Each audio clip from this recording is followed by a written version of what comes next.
Nous ne sommes pas tous des surfeurs, mais nous sommes tous des baigneurs ici. Et qui dit baigneur dit mon Dieu, les baïnes, les baïnes. Alors les baïnes, on n'en parlait pas tant que ça il y a quelques années. Puis cette année, je ne sais pas exactement ce qui s'est passé au niveau gouvernemental, mais alors à toutes les infos, c'était attention, baïnes dans le sud-ouest, même quand il n'y en avait pas, même quand il y en avait. Et donc les baïnes, c'est quelque chose de très compliqué. Et pour comprendre la complexité de ce phénomène et pour nous parler de comment sortir ou ne pas entrer dans les baïnes, j'appelle Jean-Philippe Savy, qui est à la fois sauveteur, chargé de mission, chercheur, bricoleur, inventeur, chef de poste, et qui, je crois que tu as participé à la fameuse étude qui a duré 2 ans, quelque chose comme ça. Enfin, tu vas nous préciser cette étude. Et puis, en fait, ce que tu as découvert sur les baïnes, qui est quand même assez extraordinaire, parce qu'on parle toujours des baïnes, mais voilà. Là, vous allez avoir vraiment des vraies réponses à vos questions. Et en fait, ça en dit beaucoup sur la philosophie même, je pense. C'est bouge ça. Le micro a l'air... Il est où? Cool. Il y en a un autre? Allez, Jean-Philippe, je te laisse te présenter aussi. Ouais, bonjour à tous. Donc je m'appelle Jean-Philippe Savy. Je suis ingénieur de recherche à l'Université de Bordeaux. Je travaille à la direction de l'innovation et je coordonne en fait les projets menés par l'université sur toutes les thématiques environnementales. Et en parallèle de ça, depuis 25 ans, j'ai de la chance, l'Université de Bordeaux me détache tous les étés et je travaille donc sur les plages depuis 25 ans. Et donc je suis chef de poste sur la plage qu'on voit ici, là, c'est une photo de cet été, la plage de la Lette Blanche à Saint-Girons. Et donc j'ai fait cette intervention avec un double regard, le regard de celui qui traficote un peu dans les équations et dans la modélisation, sachant que c'est surtout sur la modélisation, donc l'équipe avec laquelle on travaille sur ce projet, Bruno Castel, laboratoire EPOC, Geoffrey Dehesse, de l'INRAE, et Rob Brander, qui est chercheur en fait, qui travaille à l'Université de Sydney. Donc le projet qu'on a monté il y a 4 ans, il vient de la rencontre à l'université avec Bruno, où je lui dis, écoute, moi j'essaie d'expliquer au syndicat mixte de gestion de baignade landaise, à tous les sauveteurs, qu'est-ce qu'on peut faire, qu'est-ce qu'ils doivent faire pour expliquer aux gens comment se comporter dans les courants de baïne. Aujourd'hui, on ne sait pas tellement dire nager au sud, nager au nord, revenez vers la plage, aller vers le large. Il n'y a pas de... C'est un peu comme la mayonnaise, c'est en faisant mais donner quelque chose en fait de vrai tout le temps. C'est quelque chose que je ne sais pas faire. Est-ce qu'on peut travailler ensemble sur cette question? Donc on a travaillé et là je vais vous présenter donc, quelques résultats du projet SWIM. Alors j'avais prévu de parler de naissance des vagues, mais je pense que j'ai appris qu'il y avait des vagues de Ferry. En général, en fait, les vagues, c'est 95% des cas, c'est généré donc, au large par une zone qu'on appelle la zone de Fetch. C'est une zone qui est générée en fait, par des vents, donc les dépressions viennent souffler sur la surface de l'eau. Donc c'est un peu comme quand vous soufflez sur votre assiette, sur la soupe là, quand vous soufflez comme ça, vous générez en fait, une perturbation de surface. Et cette perturbation de surface, cette onde en fait, va provoquer, va se circuler dans l'océan, et en arrivant sur la côte, elle va provoquer des vagues. Ça, c'est un vieux tableau, vous n'avez qu'à regarder la police d'écriture, je l'ai trouvé dans une vieille publi de recherche.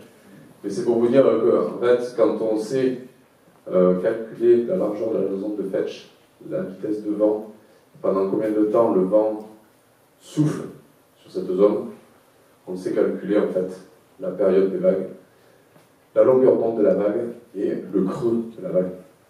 Et c'est pour ça que l'on a Wingourou et tous ces systèmes en fait, qui permettent de prédire en fait, à 2, 3, 5 jours, parce qu'on mesure en avance de phase la perturbation au large, on précise ça avec des bouées qui sont un peu plus proches de la côte, on arrive à prédire les vagues.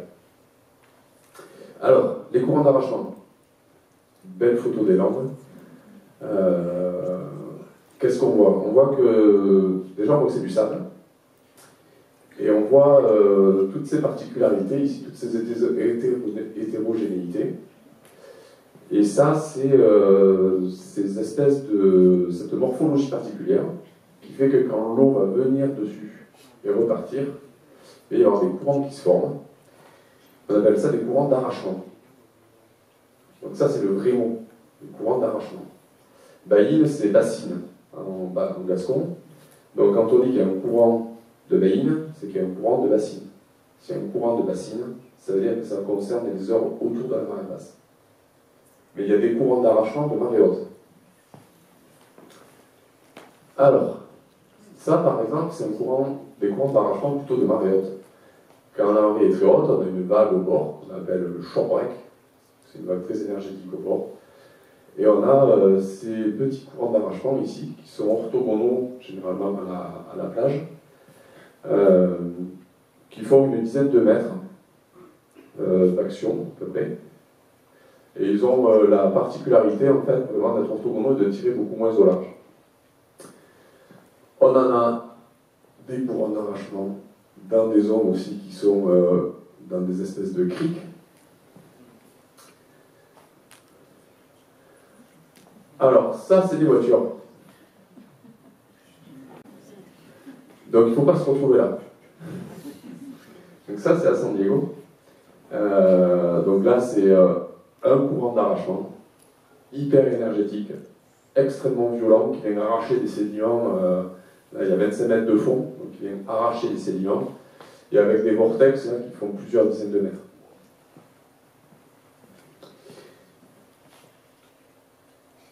Un autre exemple de courant d'arrachement, alors je vous ai mis cette photo parce que vous voyez, il commence à y avoir un courant d'arrachement d'abord perpendiculaire à la plage, et puis ensuite il se dévie au niveau du champignon, la bête de champignon.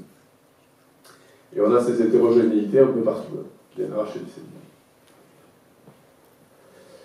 Alors ça c'est facile à voir en fait quand on a une photo avec un drone, parce qu'on est en hauteur. Par contre, quand vous êtes au ras de l'eau, ben, vous voyez les vagues, et vous ne voyez absolument pas les perturbations de surface comme ça.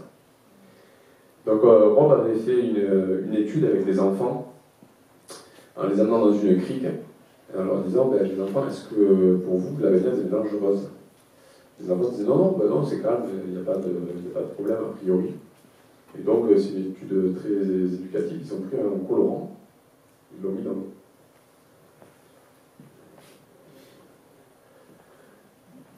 Donc dans cette crique qui paraissait complètement dépourvue de courant, on voit en évidence en fait, qu'on a un courant d'arrachement qui amène vers le large. Donc ça, ils appellent ça des études pour montrer en fait aux gens que là où ça paraît calme, probablement, il y a un courant en fait, et que c'est pas celui-là qui va vous tuer peut-être, mais en tout cas c'est celui-là qui va vous amener légèrement là où vous voulez pas aller.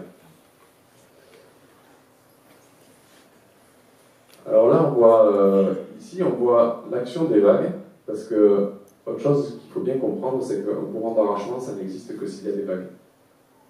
C'est parce qu'il y a des vagues qu'il y a un courant d'arrachement. D'accord? Ça n'a rien à voir, un courant d'arrachement n'a rien à voir avec la marée. Il va y avoir des courants d'arrachement à marée basse, des courants d'arrachement à marée haute, et c'est bien l'action des vagues qui provoque un courant pulsé parce qu'on a de l'eau qui arrive. Donc là on voit ici, sous l'action des vagues, à chaque fois, on voit la génération de vortex avec des sédiments qui sont arrachés, et le vortex qui circule vers le large. Alors maintenant qu'on a dit ça, qu'est-ce qu'il faut faire pour que les gens n'y aillent pas?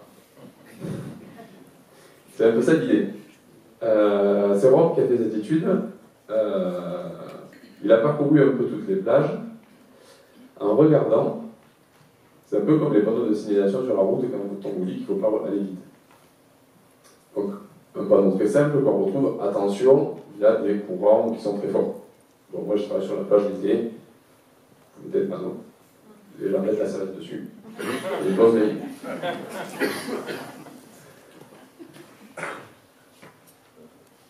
Alors là, dans une autre forme, en fait, on montre que c'est dangereux, on force un peu, courant mortel, avec vous avez vu une amende. Bon, ça ne marche pas les gens. Ils vont dans l'eau, ça, j'avais pas vu. Alors là, une autre façon de le symboliser, tu vas aller au large avec quelqu'un qui appelle. Alors là, vraiment, on met un peu de peur dans tout ça. Bon, les gens, ils vont quand même. Hein. On se dit, tiens, si on leur explique qu'est-ce que c'est un courant, peut-être que ça va aider. En fait, les gens ne disent même pas le coefficient de Marguet sur le panneau climatique, donc quand on leur met ça, ils ne s'arrêtent absolument pas pour lire le panneau. Absolument pas. Et donc, le meilleur que j'ai trouvé, c'est celui-là, sur les îles hawaïennes, donc au nord de l'île de Hawaï. Donc, ne t'approche pas de l'eau, des courants invisibles ont déjà tué tous ces visiteurs. Ok? Donc, ça veut dire, je fais le prochain. Les gens y vont. Les gens voient l'eau. On est d'accord? Vous pouvez faire ce que vous voulez, les gens voient l'eau. Ça, on ne sait pas faire. On ne sait pas du tout quoi dire et quoi faire. Il y a une approche que vous retrouverez sur Internet qui a été menée par des gens des miraculés qui se sont fait emporter au large, qui s'appelle trace une ligne. Donc c'est quand tu arrives à la plage, prends un bâton, fais une ligne sur le sable et réfléchis à ce qui va se passer quand tu vas passer de l'autre côté de cette ligne pour être baigné. Est-ce que tu as prévenu quelqu'un? Est-ce que tu as regardé s'il y avait du monde? Est-ce que tu as un téléphone? Voilà. Parce que les gens aujourd'hui ils ont chaud, on les voit sur la plage, ils ont chaud, ils arrivent, ils descendent, ils vont à l'eau. Ok, mais malheureusement, c'est pas la piscine. Alors, partant de ce constat, j'ai dit à Bruno, il faut qu'on fasse quelque chose. Bruno, il est assez joueur, il a mis, il est ici. On a travaillé sur ce projet qui s'appelle SWIM. Alors, j'ai pas le logo aussi là-haut. On a monté une convention donc, entre l'Université de Bordeaux, l'INRAE, le syndicat mixte de gestion des mines landaise et la mairie de Vielle-Saint-Giron, que je remercie d'ailleurs encore une fois ici de nous avoir prêté des postes de secours, puisqu'aujourd'hui, il faut savoir, grâce à ce programme, on a un poste de secours qui est un living lab de l'université. Donc, ça veut dire que c'est l'hiver, les chercheurs ont accès au poste de secours pour pouvoir mettre des appareils de mesure pour la science. Et donc on s'est dit, tiens, on va essayer de mesurer ces courants d'arrachement, on va les préciser, et en parallèle de ça, on va faire une étude sociale des gens, quand ils arrivent à la plage, avec un questionnaire, savoir pourquoi ils sont venus, qu'est-ce qui les intéresse à la plage, où est-ce qu'ils vont aller se baigner, est-ce qu'ils se baigneraient pareil s'il y a des enfants, s'ils étaient seuls. Bon. Donc là, je vous mets que l'approche physique. On a installé au poste, donc depuis 2 ans, et encore pour 2 ans, une caméra. Alors je suis désolé pour les surfeurs, on me demande tous les jours si elle permet de voir les vagues. Non, c'est à but scientifique. Et donc cette caméra, je vous montre juste une journée, mais Bruno qui fait la modélisation, ça lui permet par exemple de calculer le flux de personnes entrant, le flux de personnes sortant de la plage, la fréquentation maximale instantanée sur le sable, la fréquentation maximale instantanée dans l'eau, et aussi de voir en fait les flux de mouvement de personnes. Est-ce que se dirigent vers la zone de veine, majoritairement? Est-ce qu'ils se dirigent majoritairement en dehors de la zone de veine, et pourquoi? Alors une journée à la plage, ça ressemble à ça. Donc, si vous êtes curieux, vous pouvez voir que les sauveteurs, donc, en l'occurrence mon équipe, quand on arrive, on s'installe, et quand on a chaud, on commence à faire la pergola. Et on voit les gens qui arrivent au fur et à mesure.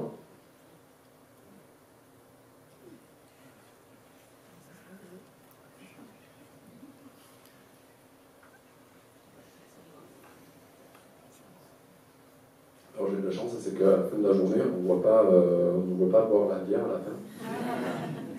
Et pourquoi c'est intéressant? Alors non seulement ici on peut calculer le flux de personnes qui rentrent à la plage et ceux qui sortent, mais ce qu'on peut calculer aussi en orthorectifiant des images, c'est qu'on va regarder en fait des trains de houle qui rentrent, où est-ce qu'ils déferlent, où est-ce qu'ils déferlent pas. Et donc on a fait des mesures en fait, topographiques de la plage, mais l'idée c'est dans 10 ans, j'espère qu'avec une caméra comme ça, quand on aura un modèle qui aura appris de la rugosité de surface de l'océan, on pourra simuler en direct en fait les courants d'arrachement en direct depuis le poste. Donc les gens qui viendront, ils regarderont la plage, ils regarderont une tablette et ils verront où c'est qu'il y a des courants. Alors comment on a fait ces mesures? Avec les drifters, donc c'est ces gros appareils qu'il y a ici, là-haut. C'est un truc comme ça, avec une antenne GPS, qui est en fait à moitié immergée dans l'eau. Donc on les voit ici, il n'y a que l'antenne GPS qui sort. Et donc là, tous les matins, en fait, on se mettait à l'eau à 9h, dans le courant à marée basse, et ces drifters, en fait, dérivent au gré du courant. Et donc nous, on a un récepteur au niveau du poste, et ça nous permet de mesurer, donc, et de regarder comment dérivent ces drifters, donc comment dériverait finalement quelqu'un qui sait pas nager.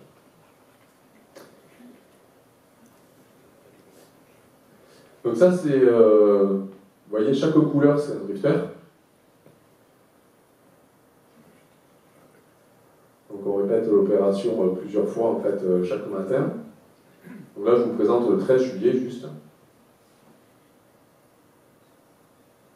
Voilà, donc c'était moi en bleu, là. Donc on est à 400 mètres au large, là. Donc ça, c'est le 13 juillet. Et on se dit, tiens, mais est-ce que c'est pareil? Parce que finalement, le 13 juillet, quand je surveille, je dis aux gens, monsieur, mettez-vous là, vous allez voir, vous allez dériver un peu sur le nord. Ne vous inquiétez pas, on va se mettre, nous, on va anticiper, et on va venir vous chercher. Est-ce que je peux dire la même chose le lendemain?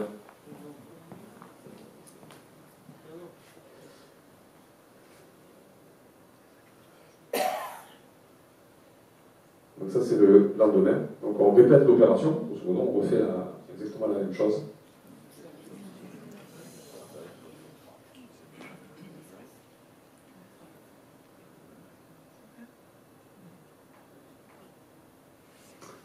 Voilà, et donc ça, c'est après le... Donc à partir de cette photo, qui est la photo réelle de la plage, et on a vraiment mis, on s'est mis ici avec les drifters, on peut recalculer, en fait, pour chaque journée, donc ça c'est le 13, on recalcule, donc là vous avez la plage, et ça, c'est les vitesses c'est les courants, avec les vitesses. Donc, grosso modo, si vous êtes ici, vous avez de la chance, c'est pas mal. Là, si vous n'êtes pas trop loin, vous allez venir ici, et puis vous allez recirculer. Par contre, si vous aventurez un peu plus loin là-haut, là, comme j'avais fait, eh bien, vous allez être expulsé au large. Et si vous venez ici, ben, vous allez partir aussi un peu comme ça, dans le nord-ouest. Bon, autant dire que tout ça, c'est vachement bien sur le papier, mais si vous ne savez pas trop nager, vous n'allez pas vous dire, tiens, dans quelle direction je vais? Donc on calcule ça pour le 13 juillet, on calcule ça pour le lendemain, donc le 14. Donc on voit qu'il y avait quand même, il y a pas mal de différences. Et on se dit, tiens, mettons maintenant des baigneurs. Parce que j'ai dit à Bruno, ça c'est génial, mais j'aimerais qu'on mette des baigneurs là-dedans, qu'on regarde qu'est-ce qui se passe. Parce que moi, tous les matins, quand j'arrive au poste, je leur dis, bon, la zone de bain, on la met ici. Et le lendemain, j'arrive, je fais, bon, mais gars, ça s'est pas trop mal passé, ça a à peu près la même tête, on la met là. Donc voici, le 13 juillet, si les gens se font expulser, ce qui se passe.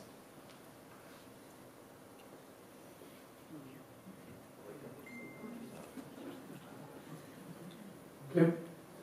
Et donc, le lendemain, si je mets ma zone de bain au même endroit,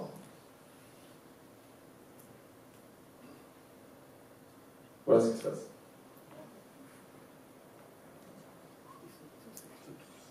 Alors, ceux-là, c'est les plus chanceux. Ceux-là aussi.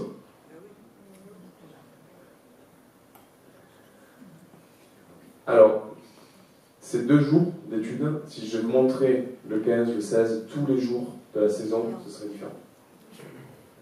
Tous les jours de la saison, ce serait différent. Et pourtant, nous, on est devant tous les jours, et on va surfer dedans tous les jours.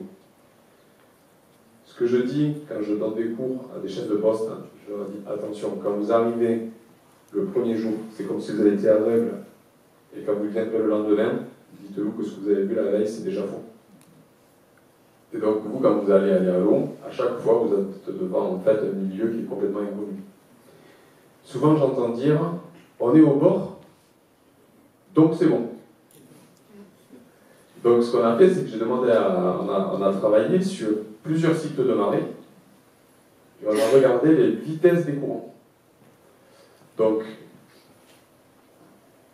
en haut là, vous avez le 13 juillet, vous avez les cycles de marée, et là vous avez les vitesses de déplacement de courant. 1,2 mètres seconde, c'est 4 km/h. Donc, grosso modo, vous êtes dans l'eau là, et vous vous déplacez comme ça. C'est la vitesse. C'est la vitesse de marche. Ok? Donc quand c'est jaune-orange, on se déplace dans l'eau à cette vitesse.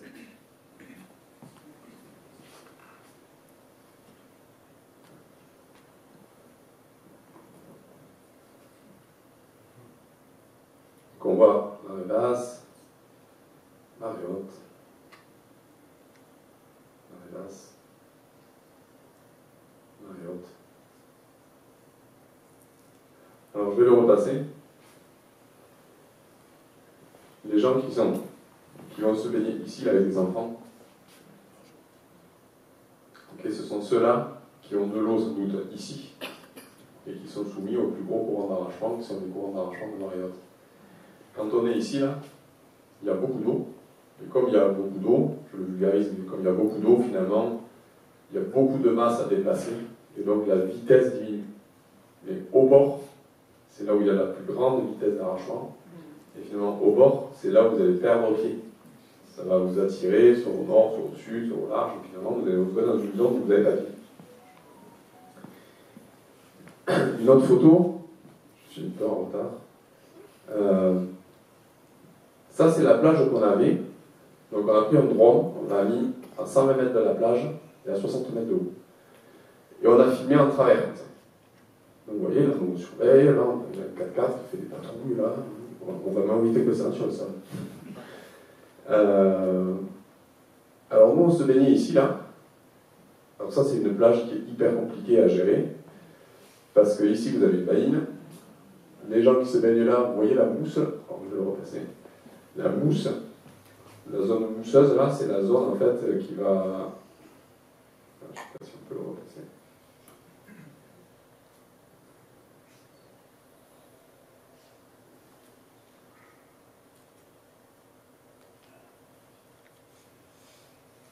Je ne veux pas. Cette zone-là, en fait, la zone qu'il y a ici, là, en travers, là, c'est la zone qui est assez visible, finalement, même pour nous qui avons l'œil un peu aguerri. On voit cette zone de mousse. Et ça ne nous dérange absolument pas, en fait, de savoir qu'elle est là. Parce que si les gens s'approchent de cet endroit, quand on les voit s'approcher, on est capable d'envoyer des moyens en avance de phase et de les rattraper, en fait, avant qu'ils se fassent attirer au large. Par contre, quelque chose qu'on n'avait absolument pas vu et qu'on a découvert donc, pendant l'hiver, c'est qu'on avait ce champignon qui se formait là sur le sud. Et celui-là, depuis la vigie, on ne l'avait jamais vu.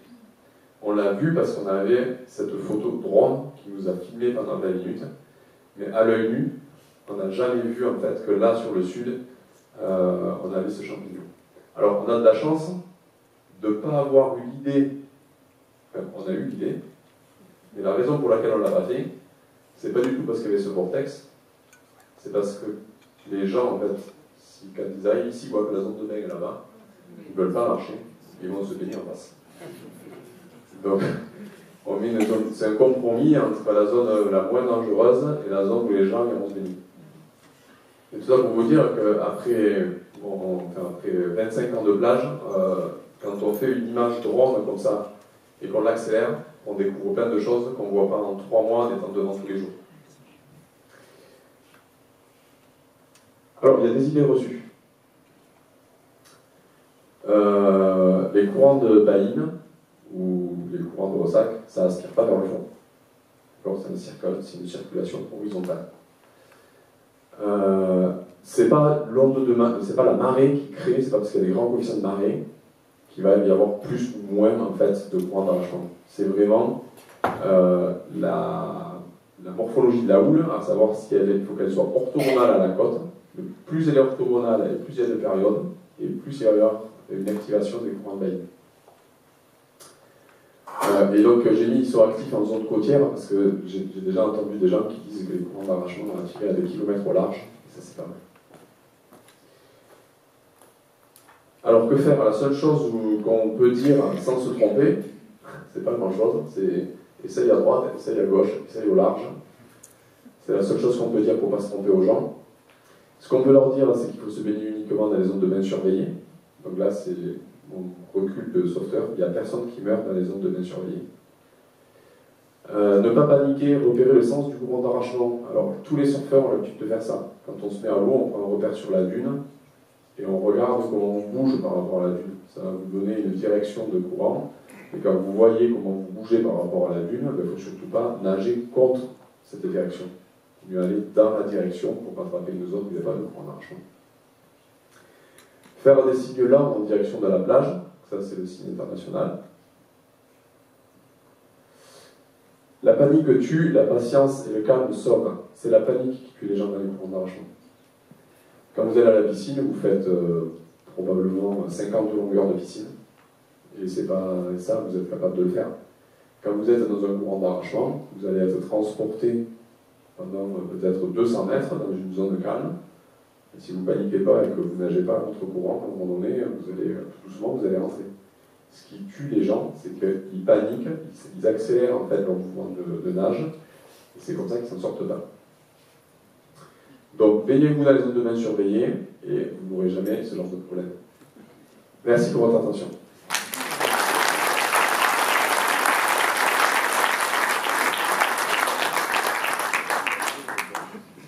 Merci beaucoup Jean-Philippe, je pense qu'on a tous appris des choses. Eh bien, merci de clôturer cette journée du gouffre.